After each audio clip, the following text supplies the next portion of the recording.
ये चश्मा मेरे चेहरे के अनुरूप है कि नहीं?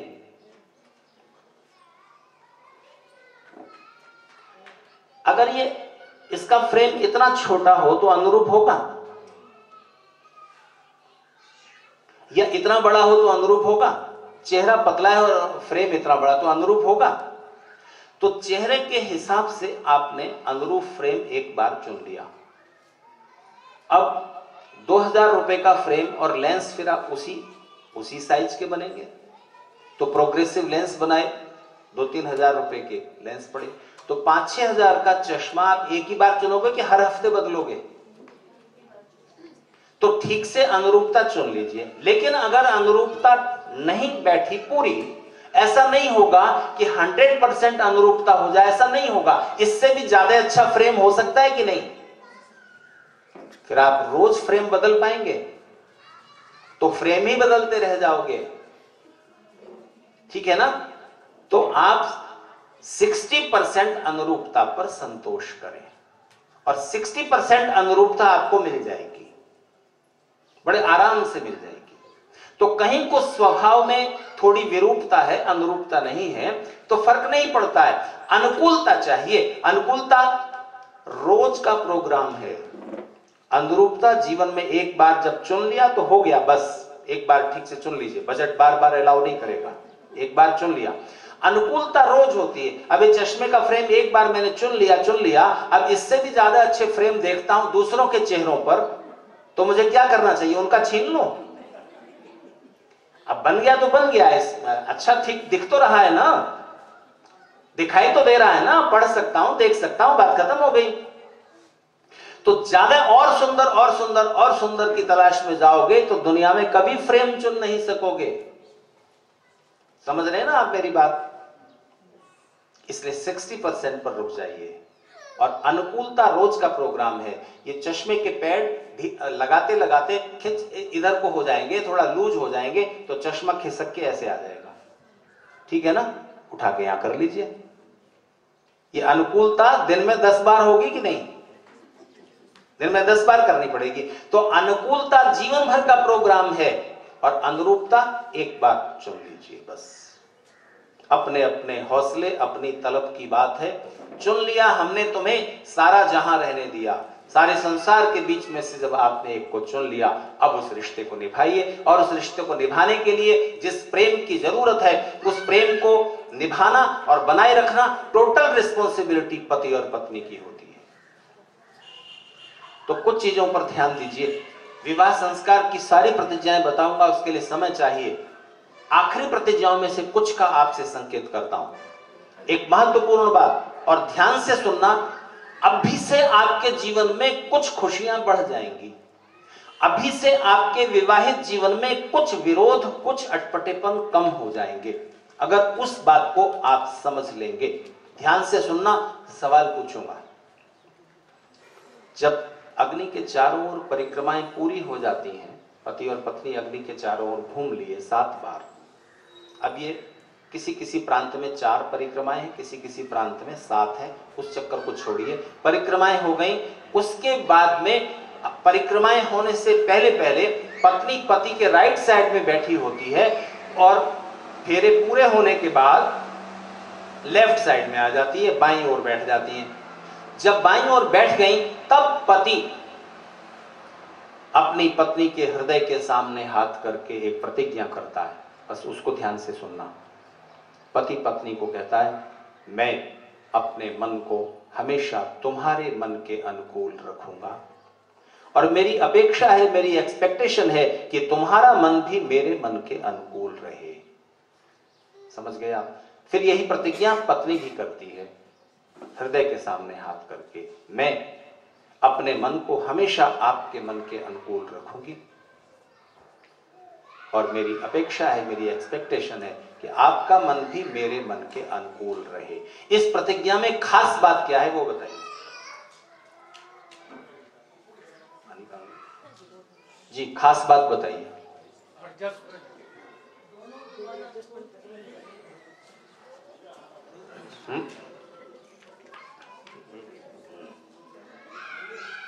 बात छोटी सी है, पकड़ में नहीं आ रही। नहीं, जी नहीं, जी नहीं, जी नहीं, जी नहीं। फिर सुनिए, पति कहता है मैं अपने मन को तुम्हारे मन के अनुकूल रखूंगा और मेरी एक्सपेक्टेशन है कि तुम्हारा मन मेरे मन के अनुकूल रहे। और पत्नी कहती है कि मैं अपने मन को आपके मन के अनुकूल रखूंगी और मेरी अपेक्षा है कि आपका मन मेरे मन के अनुकूल रहे। इसमें खास बात पकड़ में आ रही है? बताओ। बस दूसरा मेरे माफिक बने, दूसरा मेरे अनुकूल हो, दूसरा मेरे अनुकूल रहे, ये एक्सपेक्टेशन बाद में, मैं अपने को दूसरे के अनुकूल बनाऊं, ये पहल पहले। और ध्यान दीजिए, जब दोनों एक साथ एक्सपेक्टेशन छोड़ के अपने को दूसरे के अनुकूल बनाने की कोशिश करेंगे तो एक्सपेक्टेशन खत्म, एक्सपेक्टेशन की जरूरत ही नहीं रहेगी। एक्सेप्टेंस हो जाएगी, एक्सेप्टेंस, एक दूसरे को एक्सेप्ट। हाँ, लेकिन एक्सेप्टेंस सेकेंडरी बात है। मैं अपने को दूसरे के अनुकूल बनाऊं कि दूसरे को क्या अच्छा लगता है वो करूं। मेरे स्वभाव में, मेरी बातचीत में, मेरे बिहेवियर में ऐसा क्या होना चाहिए जिससे दूसरे का सुख बढ़ जाए। मेरा सुख उससे बढ़ेगा ये सोच सेकेंडरी, मेरे से दूसरे का सुख क्या बढ़ सकता है ये सोच प्राइमरी। और हर एक भारतीय पत्नी ऐसा करती है, तभी परिवार जुड़ा रहता है, तभी परिवार में खुशियां बिखरती है। बताओ, ईमानदारी से बताओ, जो आप विवाहित महिलाएं यहां बैठी हैं या घर की जो भी कोई महिला सदस्य है, जब अपने किचन में प्रवेश करती हैं रोज दिन में 3 बार, क्या सवाल उठता है मन में? क्या बनाएं? अगर एक ही चीज बनाई जा सकती है, किसका स्वाद पहले रखती हैं? अपना। अगर एक ही चीज बनाई जा सकती है, पति का, सास ससुर का, बच्चों का, यानी दूसरों का। और ठीक ऐसे ही घर का कोई सदस्य बाहर से घर आ रहा होता है, रास्ते में कोई मिठाई की, नमकीन, फलों की अच्छी खाने पीने की दुकान है, एक ही चीज खरीदी जा सकती है, तो किसके स्वाद की खरीदेगा बताइए? अपने या पत्नी के, बच्चों के, परिवार के लोगों के? बस जहां आप अपने को पीछे कर देते हो, अपना सुख बाद में, दूसरों का सुख पहले, उसका नाम परिवार होता है। इसलिए पति और पत्नी कभी भी परिवार नहीं होते। क्या होते हैं? वो कपल होते हैं, दंपति होते हैं। परिवार तो ऐसे और ऐसे दो तरह बढ़ता है। एक ऐसे, हमारे बुजुर्ग और हमारे बाद वाली जेनरेशन, कम से कम 3 जेनरेशन, सौभाग्यशाली हैं तो 4 जेनरेशन, 4 पीढ़ियां। और ऐसे हमारे भाई बहन, पत्नी और पति के भाई बहन, उनके रिलेटिव्स, हमारे रिलेटिव्स, भाई बहनों के रिलेटिव्स, फ्रेंड्स, उनके रिलेटिव्स। कितनी दूर तक जाता है दायरा? कोई लिमिट नहीं है। और ध्यान दीजिए, सुखों को बढ़ाने का, जीवन के सुखों को बढ़ाने का और दुखों को कम करने का एक ही तरीका इन्वेंट हुआ है आज तक, उससे अच्छा दूसरा कोई तरीका नहीं इजाद हुआ, न हो सकेगा, और उसका नाम परिवार है। क्यों? क्योंकि जब आप प्रेम करने वाले लोगों के साथ सुख बांटते हो तो सुख बढ़ता है, मल्टीप्लाई होता है। और प्रेम करने वाले लोगों के साथ जब दुख बांटे जाते हैं तब दुख माइनस होते होते कम होता जाता है। इसलिए ध्यान दीजिए, पत्नी में 1000 बुराइयां हो, कमियां हो, तो क्या करेंगे? और पति में 1000 खोट हो, कमियां हो, कमजोरियां हो, बुराइयां हो, असुंदरताएं हो, तो क्या करेंगे?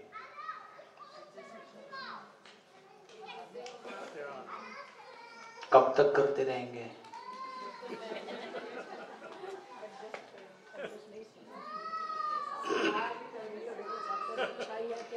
नहीं, शास्त्र इसकी इजाजत नहीं देते हैं कि आप एडजस्ट ही करते चले जाओ। एडजस्ट करना थोड़ी दूर तक चलता है। जैसे 2 लोगों के बैठने लायक जगह है किसी सोफे पर, एक सज्जन और आ गए तो जगह कर दी कि आप भी बैठ जाओ, ठीक है ना। लेकिन ये कब तक चलेगा?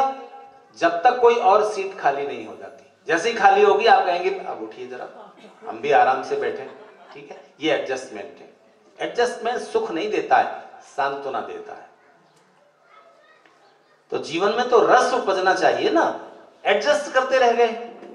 आनंद की, रस की निष्पत्ति होनी चाहिए और वो प्रेम से होगी।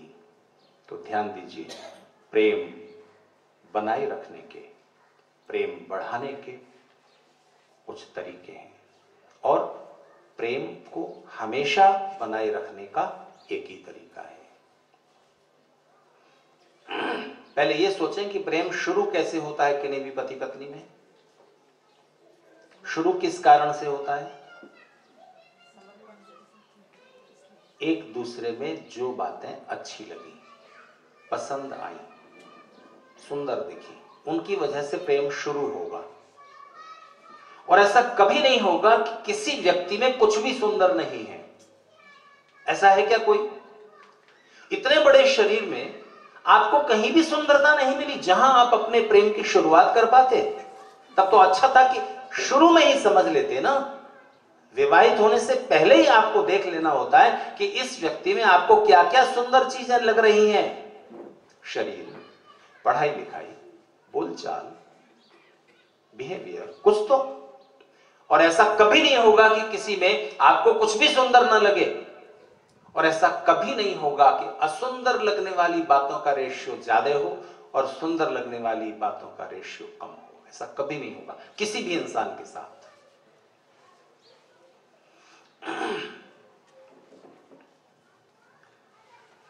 तो एक दूसरे में जो बातें अच्छी लगी, पसंद आई, सुंदर दिखी, उनकी वजह से प्रेम शुरू होता है।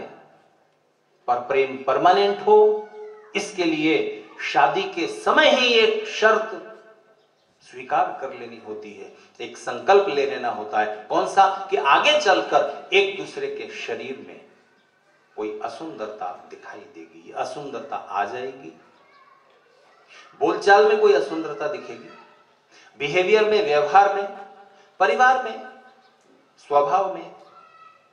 उस असुंदरता को, उस अगलीनेस को अगर सुधारा जा सकता होगा तो जरूर सुधारिए। नहीं सुधारा जा सकता तो फिर साथी जैसा भी है वैसा ही उसे स्वीकार कर लेने का संकल्प जगा लीजिए। क्यों जगाने? क्योंकि आपके अंदर भी बहुत सी कमियां होंगी।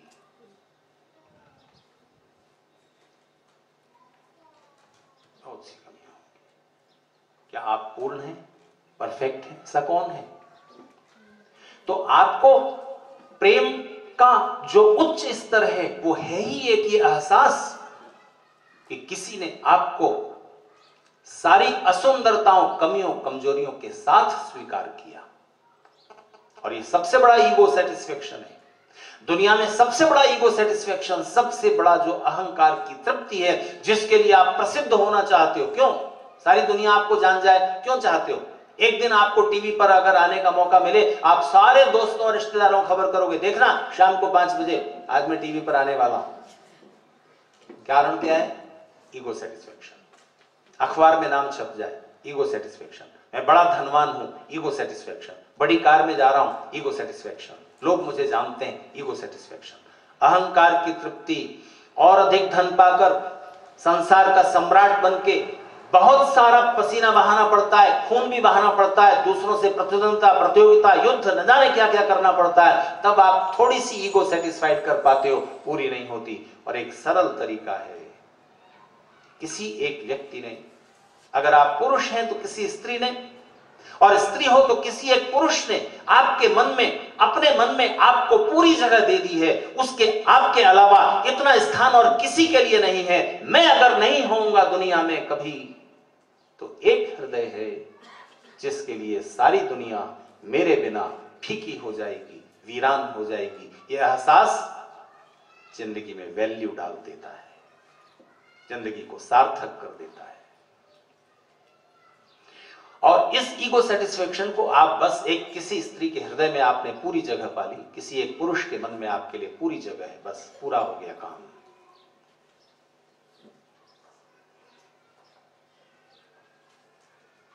अहंकार इतना तृप्त हो जाता है कि लगता है सारी दुनिया जीत ली, विश्व विजय पाली। एक हृदय जीत लिया ना, विश्व विजय पाने का एहसास। हिंदी फिल्म का गीत है ना,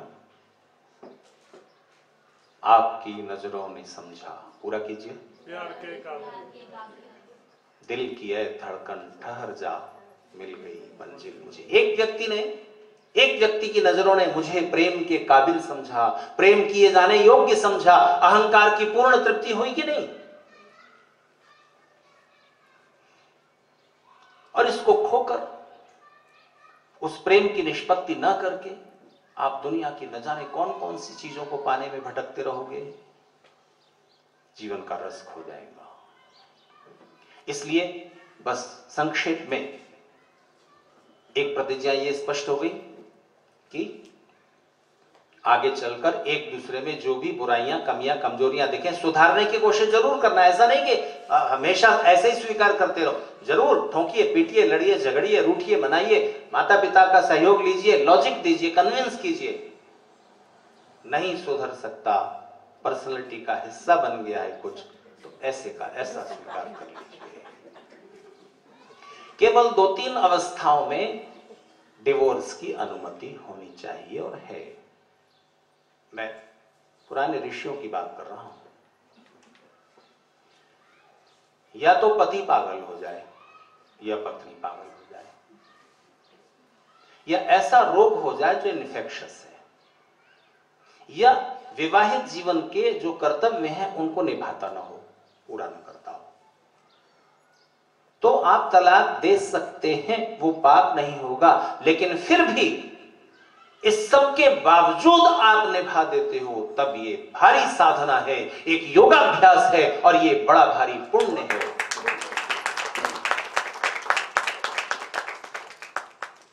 एक बात का जवाब देना, सोच के देना, ईमानदारी से देना। अगर आपकी पत्नी के शरीर में श्वेत कुष्ठ हो जाए, श्वेत कुष्ठ जानते हैं ना, सफेद कोड़, सफेद सफेद दाग हो जाते हैं,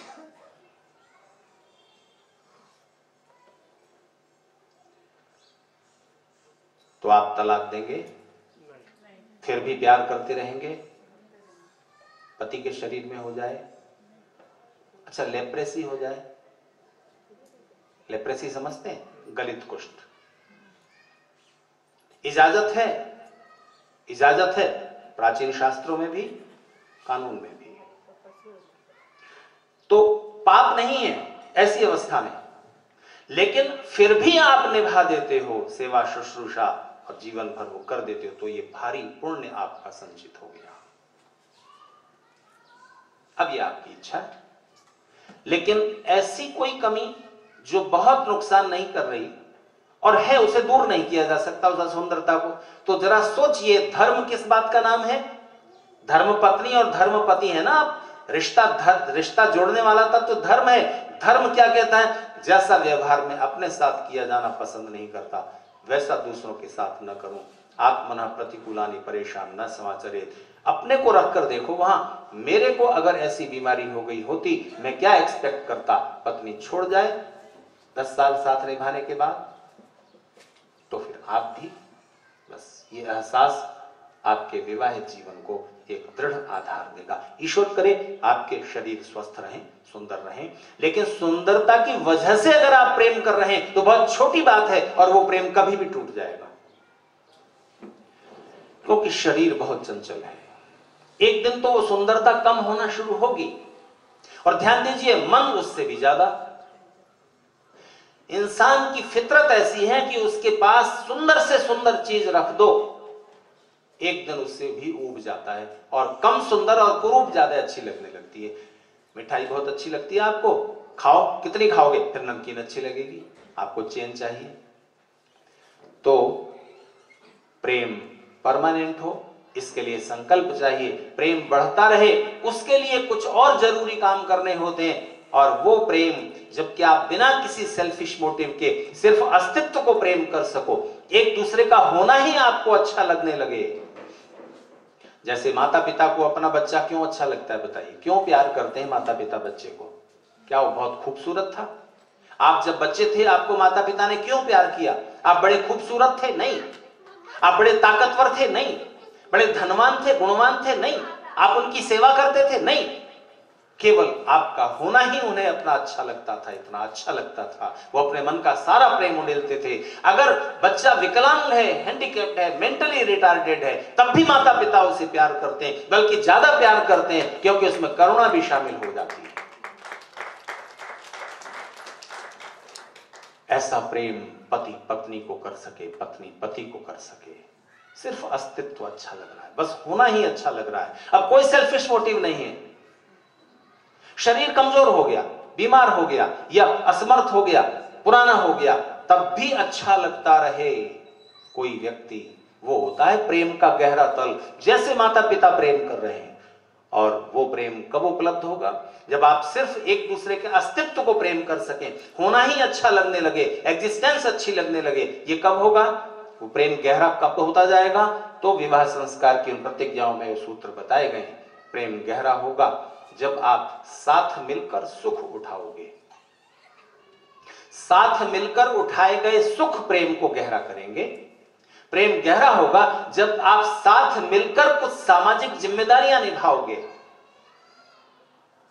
प्रेम गहरा होगा जब आप मिलकर कुछ रचना करोगे, मिलकर कुछ क्रिएशन, मिलकर एक कविता लिखी, मिलकर एक तस्वीर बनाई, मिलकर खाना बनाया, मिलकर एक मकान तैयार किया, मिलकर तिनका बचाकर इकट्ठा करके एक बैंक बैलेंस इकट्ठा किया, मिलकर जो कुछ भी आपने रचा है, मिलकर घर को डेकोरेट किया। ये मिलकर किए गए छोटे कार्य आपके प्रेम को गहरा करते चले जाएंगे। और सबसे अच्छा और सबसे बड़ा क्रिएशन कौन सा होगा?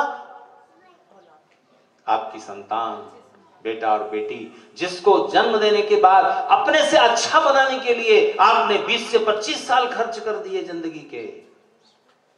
और प्रेम गहरा होगा जब आप मिलकर कोई दुख उठाओगे, मिलकर कोई दुख सहोगे, मिलकर किसी संघर्ष का, किसी विपत्ति, किसी मुसीबत का मुकाबला करोगे। साथ मिलकर सहा गया दुख, या तो उस दुख को आपने मिलकर हराया, या उस दुख को साथ मिलकर सह लिया। वो साथ मिलकर सहा गया दुख आपके प्रेम को और गहरा कर जाएगा।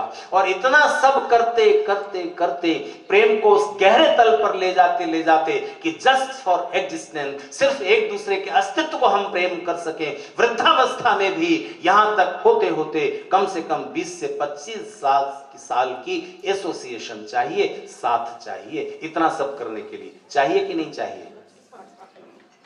जो लोग 2 साल में पार्टनर बदल देंगे, 5 साल में जीवन साथी चेंज कर देंगे,